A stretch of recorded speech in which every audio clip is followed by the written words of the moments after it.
দেশে যখন কারোর সাথে কথা হয় তাদের অনেকের কাছে আমি এই প্রশ্নটা শুনেছি, আচ্ছা তোদের ওখানে তো এত বরফ পড়ে, তোরা কিভাবে থাকিস এত বরফের মধ্যে, তোদের কোনো অসুবিধা হয় না?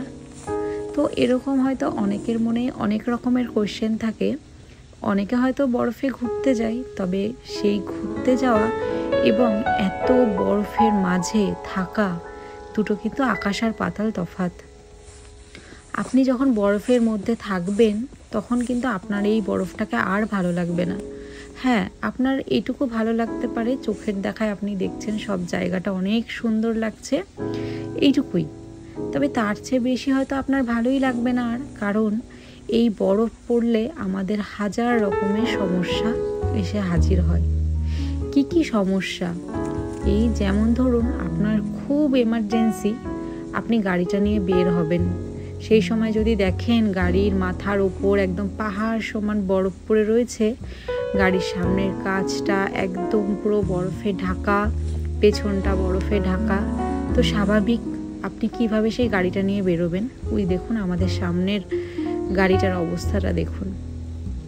এই গাড়িগুলোতে তখন আবার বরফের পরিষ্কার করার যে ঝাড়ু টাইপের থাকে সেটা দিয়ে বরফটাকে পরিষ্কার করতে হয়, তারপর গাড়িটাকে একদম গরম করতে হয়, কারণ নাহলে কাঁচটা আবছা থাকে।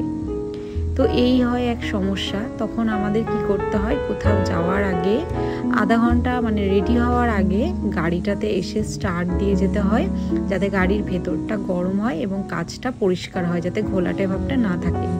তো এরকম রেডি হওয়ার আগে আধা ঘন্টা আগে বেরিয়ে এসে আর কি এটা করতে হয়। এবং কোথাও যাওয়ার সময় এই বরফ পরিষ্কার করা। আচ্ছা, এটা তো কমন একটা থিংস যেটা শেয়ার করলাম। সবচেয়ে কঠিন যে বিষয় সেটা হচ্ছে আমাদের ঘর। এই ঘরে এই সময়টা আপনি বাইরে ফ্রিজ না ঘরে ফ্রিজ বুঝতে পারবেন না, সব কিছু মোটামুটি ফ্রিজ একদম।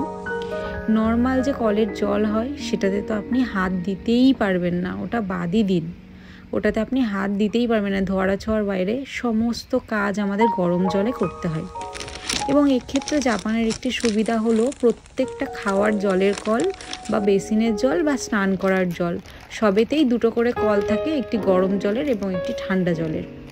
তো সেই কলটা আমরা হচ্ছে গরম জলটা, এবং প্রত্যেকটা জল হচ্ছে আপনি মাপে ইউজ করতে পারবেন, মানে গরমের যে তাপমাত্রাটা সেটা 35 হতে পারে, 42 হতে পারে, আপনি আপনার সুবিধা অনুযায়ী সেটাকে ঠিকঠাক করে নিয়ে আর কি ব্যবহার করতে পারেন।